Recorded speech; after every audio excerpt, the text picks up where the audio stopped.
November's elections will turn on the following issues. Welcome to Law and Society. Please subscribe and let's get started. We want to talk a little bit about the elections today, and I want to talk a little bit about what the issues will be from my vantage point, what I think uh, I'm categorizing them as in their importance to the American public, you know, and how it has impacted the American public and continues to. Um, and that is sort of the measure by which I'm going to talk about these issues. So, obviously, the first issue that I want to talk about is bodily autonomy, the right to choose. And a lot of people call it abortion, but the basic right to choose whether or not to terminate their pregnancy is a woman's right to choose. That's the core constitutional uh, right that Roe vested and then Dobbs took away. Now, I want to premise this by saying that this Supreme Court, Robert Supreme Court, with all of Trump's appointments, is not necessarily anti substantive law because they've read into the Constitution in Trump v. Anderson that states can enact Section 3 of the 14th Amendment for state officials. And it has read into the Constitution parts that don't exist. And in its analysis, it's not necessarily anti-interpreting beyond the scope of what the letter of the law is. It's not necessarily an originalist court, although I doubt that they would ever go on to,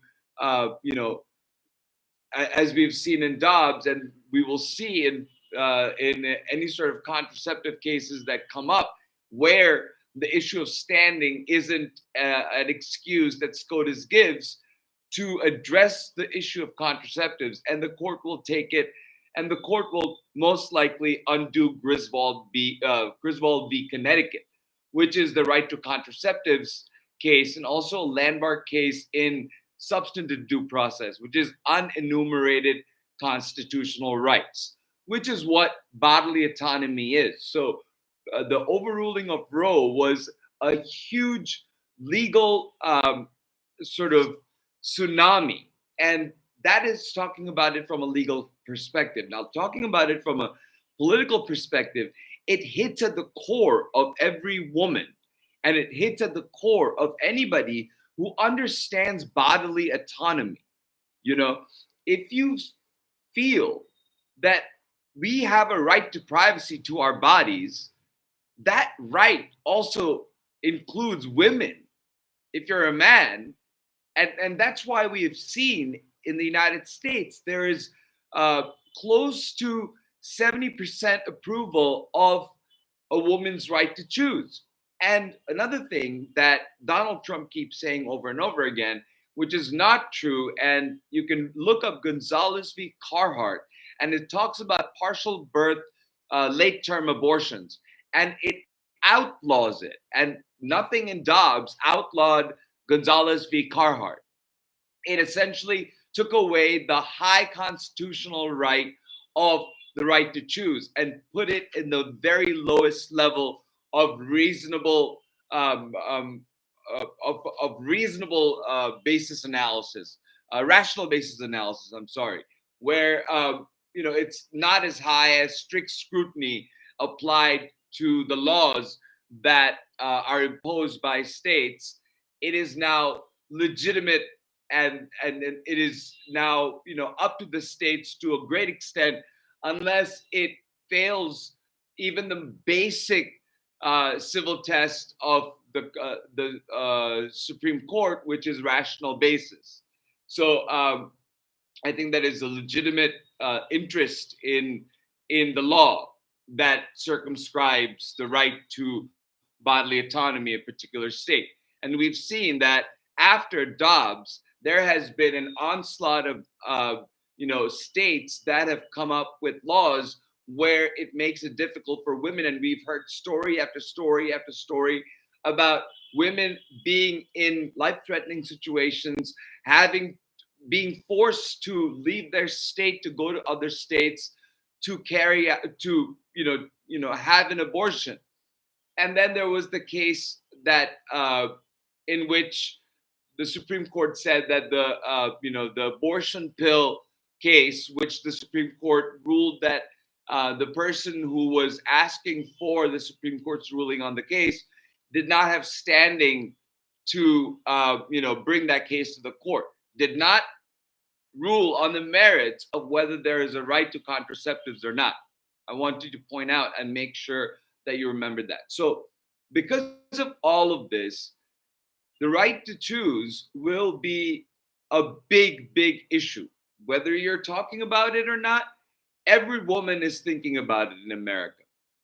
You can bet your bottom dollar every woman is thinking about it. Not that every woman would vote for it. I believe that an overwhelming majority of women will. And based on that issue, vote for Joe Biden.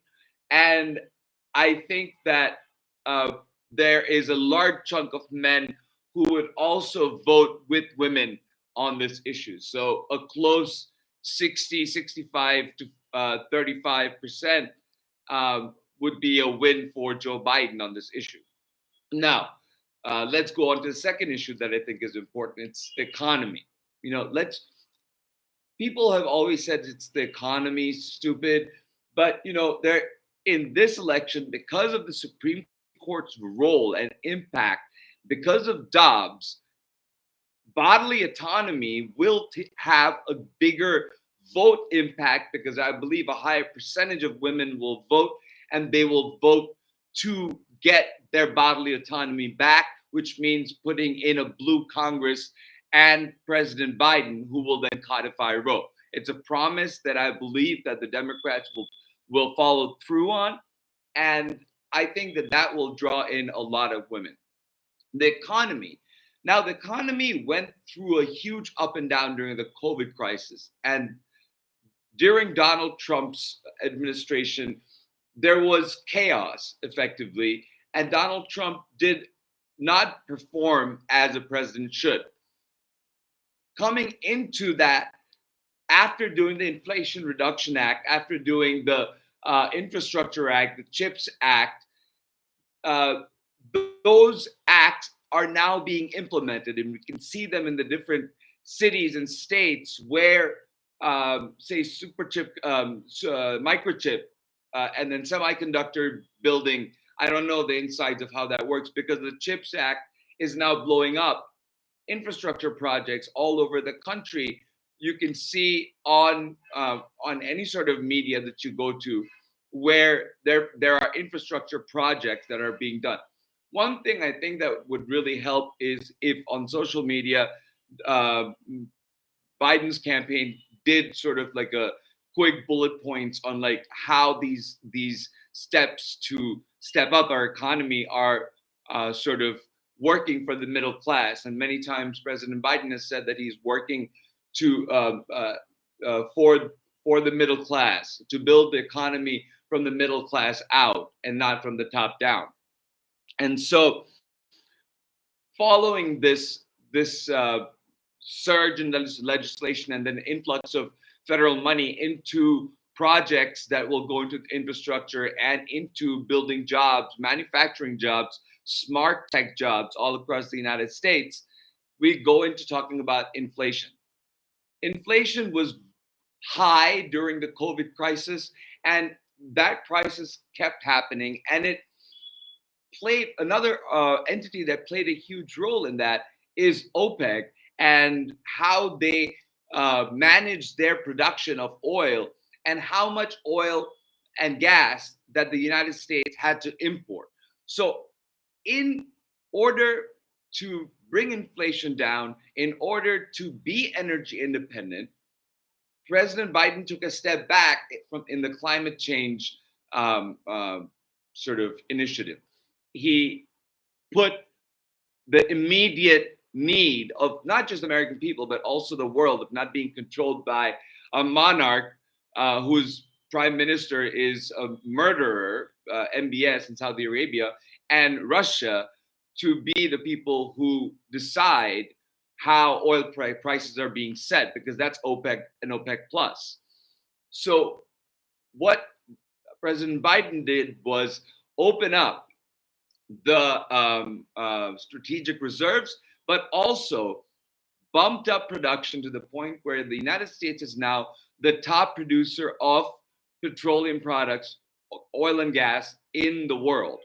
So, but also remember that our consumption is still very high compared to many other countries in the world. Therefore, we would still have to take some oil from other countries, but our dependence goes down, which brings the cost of things down, because everything is effectively, you see semis all around the highways. Well, that's how everything gets around the country. And when gas prices go up, eventually that comes down from the company down to the consumer. So we are seeing, I remember the chart showing the how inflation prices are down. I remember seeing apples coming down about 13%, 13.2%, and milk coming down about 2.4% or something. I don't know what's in the middle, but it's everyday things that people talk about and use. So I think that's another thing that that the Biden campaign needs to talk about more and more. And we will feel that in how people have to pay less money for the basic needs that they have. Tagging along with that, the jobs that Biden's administration has created since the COVID pandemic and since the unemployment rate was extremely high when President Biden took office. That will depend on how the jobs pan out with each of these acts, and it'll fall upon the Biden campaign and its surrogates to report on what the jobs, where the jobs are going, what kind of jobs are happening. Sort of open it up for the people. Be transparent. I think that would be a big thing that would be important for the Biden campaign to do, because on the flip side of it, Donald's campaign is doing everything to be the contrarian for contrarian's sake. I've said this many times, and it's like being socially destructive, not socially productive. He's not arguing the issues. He's attacking President Biden on political persecution because of the different criminal cases, notwithstanding the procedure that goes into each of these cases. But his flock will believe it. It is up to us, and it is up to never Trump Republicans to come out and say why not to believe Donald Trump, number one, and why to not vote for him, because of his policy issues will only positively impact the rich as in his first term. And in his second term, he will not have any guardrails. He will install loyalists and effectively impose Project 2025 that will take away the Department of Education, have an national abortion ban, and those are just starters. So that brings me to the next topic, which I think is going to be democracy. Democracy, we haven't yet we felt in 2022, there was no red wave. Democrats made huge strides, and Republicans weren't able to get a huge majority into the House. And we have never seen the impact it would have on the presidential election, especially if Donald Trump, the one who incited the insurrection, were to be the candidate. And in this case, we have Donald Trump's criminal cases, which he's trying to delay, and the judiciary's helping him delay. And those cases about immunity, and they will have an impact because people will continue talking about it. I talk about it. Many others talk about it. And, I'm hearing many others talk about it. No, really. All the from ProPublica to crude to George Conway to Bulwark to Lawrence Tribe to Judge Ludwig, there are many people talking about the threat to democracy. And I think that, and Midas Touch and all the various people who are connected to Midas Touch talking about it. And I hope that the media listens to this and understands that for the people who are engaging with these shows, there are millions and millions of them. And mind you, there are millions and millions on the other side who are listening to Dan Bongino and Steve Bannon as well. Side note, Steve Bannon is going to jail in a week, which means he will be getting out on like the 1st of November. So he won't be spewing poison into the body politic during the campaign, which I think is a huge help for democracy. And Donald Trump will continue his war on our republic. He will continue, obviously, delaying the criminal cases, which I think that the criminal case, this is another reason why SCOTUS is going to have a huge impact. SCOTUS is going to have to rule in January 6th obstruction case whether or not the general obstruction statute, which is 18 USC 1512C 2, that applies to January 6th defendants or not.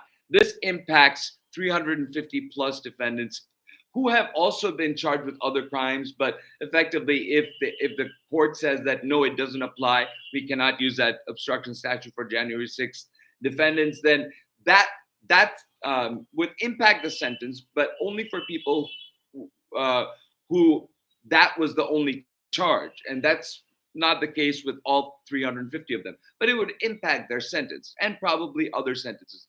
That is also a charge that Donald Trump has in his criminal case.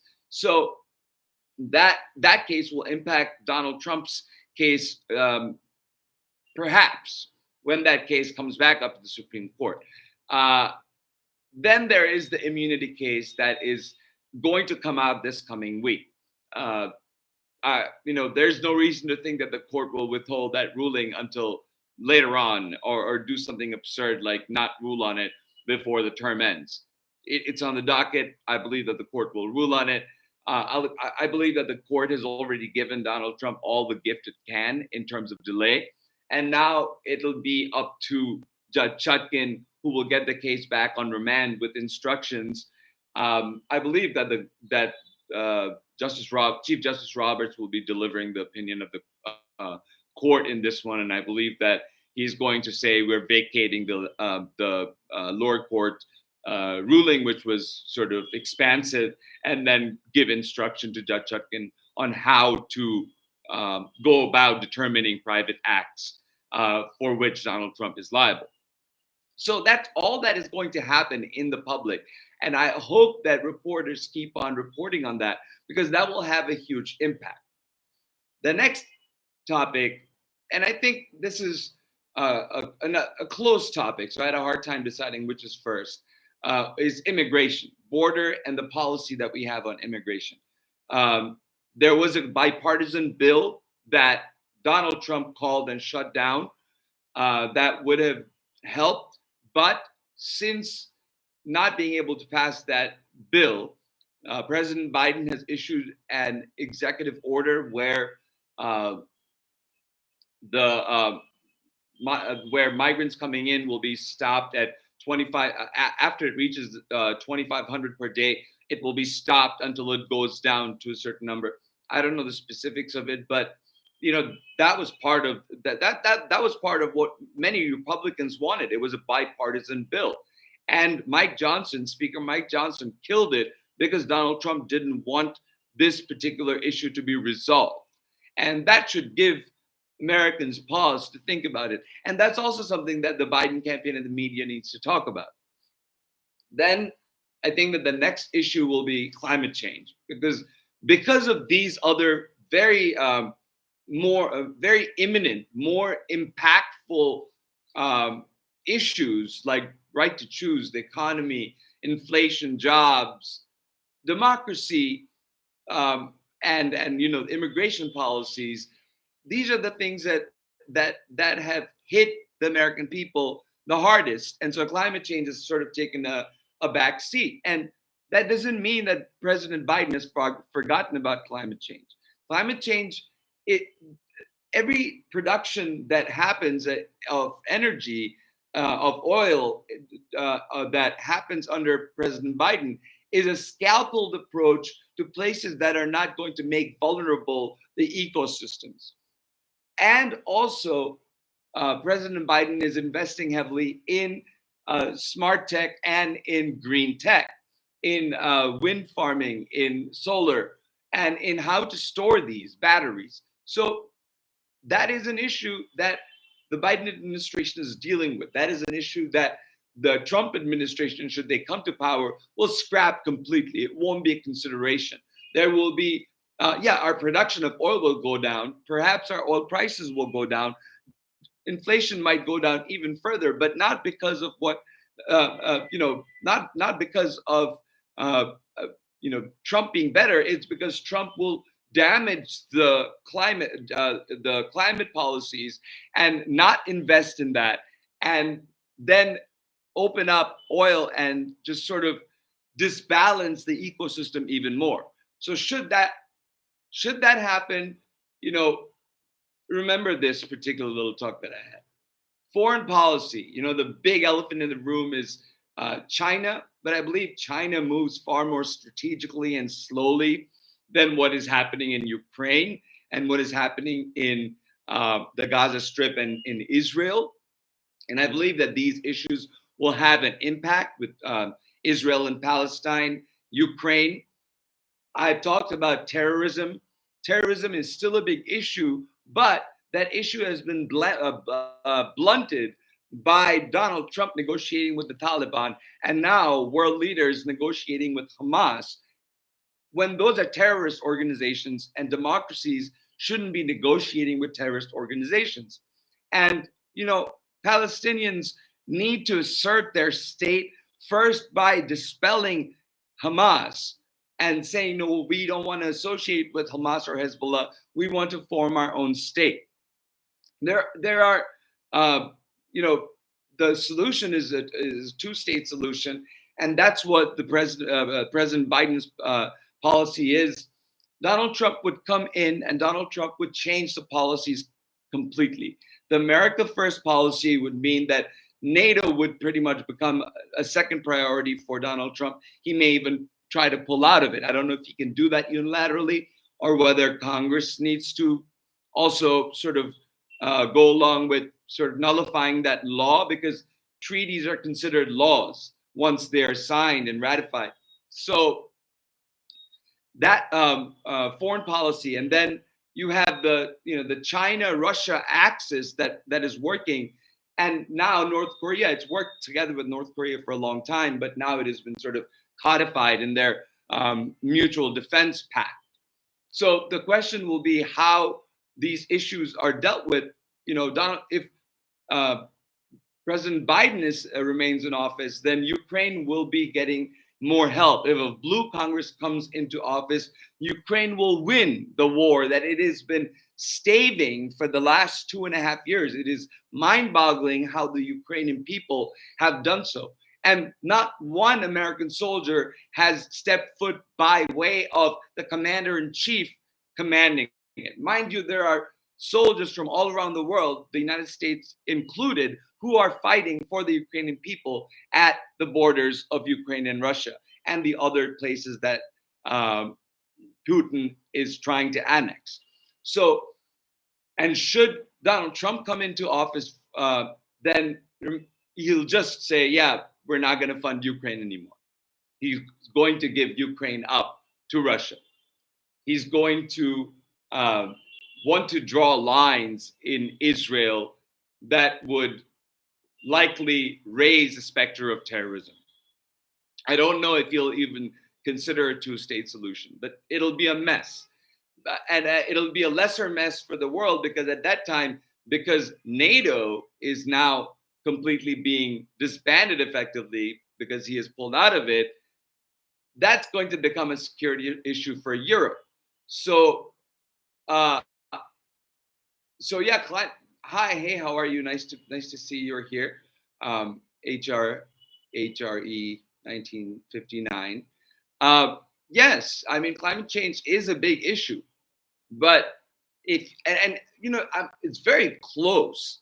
All of these issues fall very close to each other, and but I'm talking about the issues as it impacts us on a daily. Of course, the people who are impacted by climate change on a regular basis, they, for them that may be the top issue. But I believe that bodily autonomy is the at its core because it hits the core of every woman, and a large percentage of men understand that this is an important issue for women and respect that, including myself. So that will be the biggest issue. So then going from then foreign policy, the right will hammer that pullout from Afghanistan wasn't a good pullout, and that was it caused the lives of 13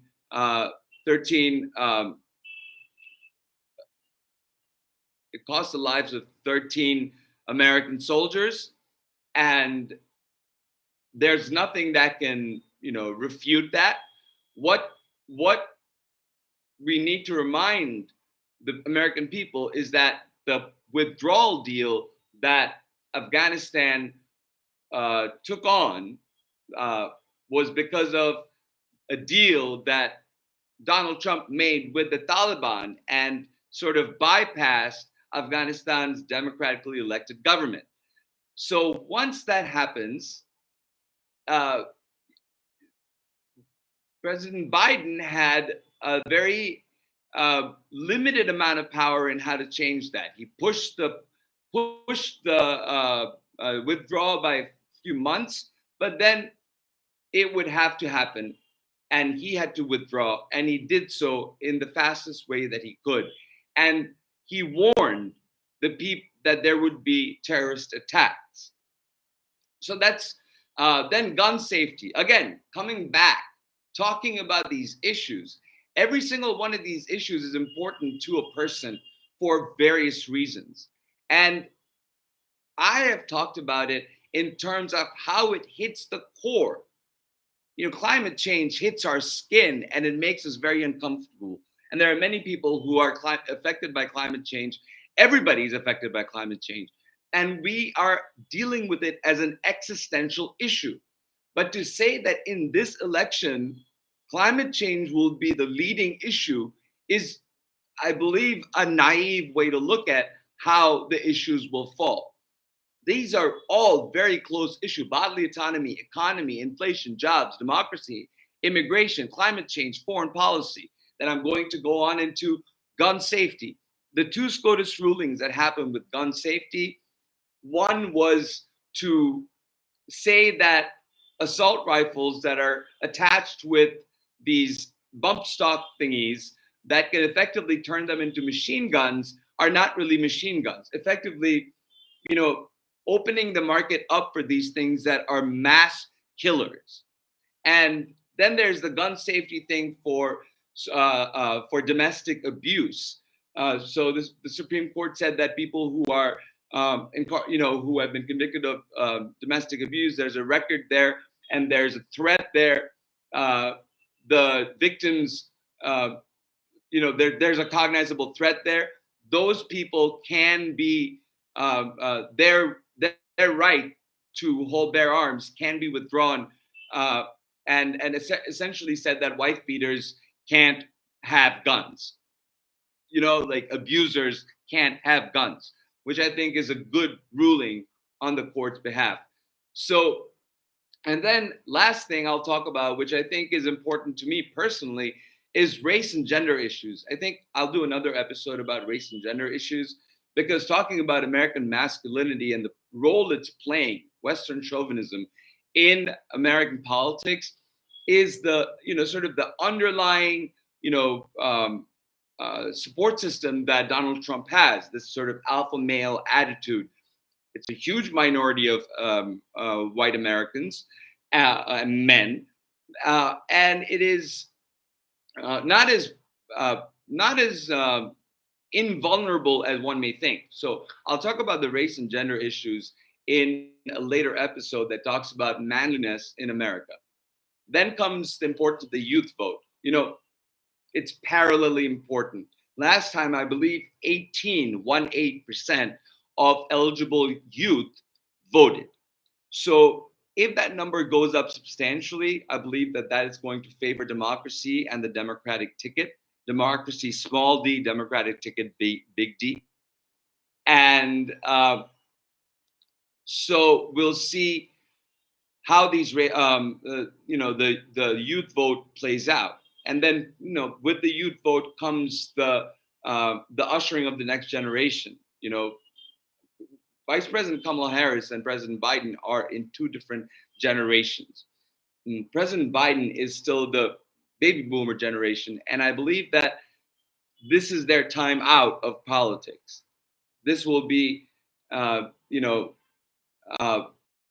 believe that the next president will be at least a couple of generations down, if not just one generation down, because I want Vice President Kamala Harris to come into power after President Biden, but that's for 2028.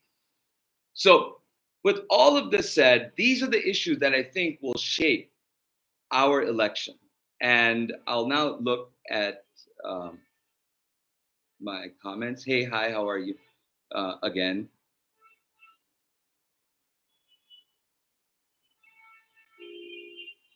Yeah. So I that's all I have to say. Thank you for being here. I will talk about this more, the race and gender issues, in the next episode. Take care.